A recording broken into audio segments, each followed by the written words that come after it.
নমস্কার বন্ধুরা, welcome to সম্পাস kitchen. আপনারা সবাই কেমন আছেন? আশা করি ভালো আছেন।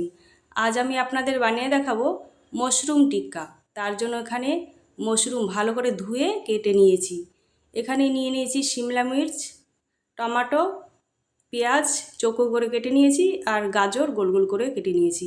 একটা পাত্রতে হাফ বাটি দিয়ে দিলাম ময়দা, আর 3-4 চামচ দিয়ে দিলাম কর্নফ্লোর। আর এখানে আদা রসুন কাঁচা লঙ্কা একসাথে বাটা দিয়ে দিলাম 1 চামচ।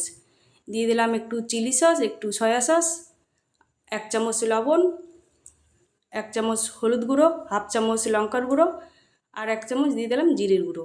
দিয়ে সব উপকরণ ভালো করে একটু মিশিয়ে নিয়ে এবার অল্প অল্প জল দিয়ে ফেটিয়ে নিতে হবে। একবারে বেশি জল দিতে যাবেন না, নাহলে পাতলা হয়ে যেতে পারে।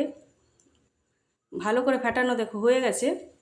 এখন মাশরুমগুলো দিয়ে দেবো। মাশরুম দিয়ে একটু মিশিয়ে নিয়ে এবার সব উপকরণগুলো দিয়ে ভালো করে মিশিয়ে সব মেশানো হয়ে গেছে।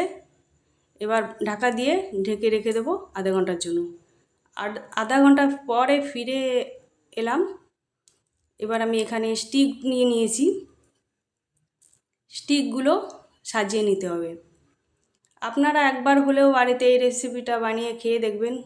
ছোট থেকে বড় সবাই খুব পছন্দ করবেন।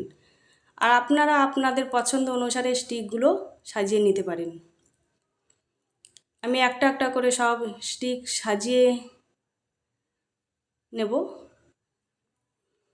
স্টিক সাজানো হয়ে গেছে, সবগুলো স্টিক আমি সাজিয়ে নিয়েছি।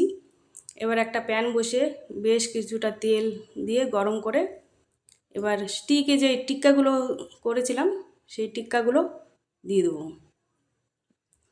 টিক্কাগুলো এপিট উপিট করে ভালো করে একটু ভেজে নিতে হবে। টিক্কা ভাজা হয়ে গেছে, এখন তুলে নেব।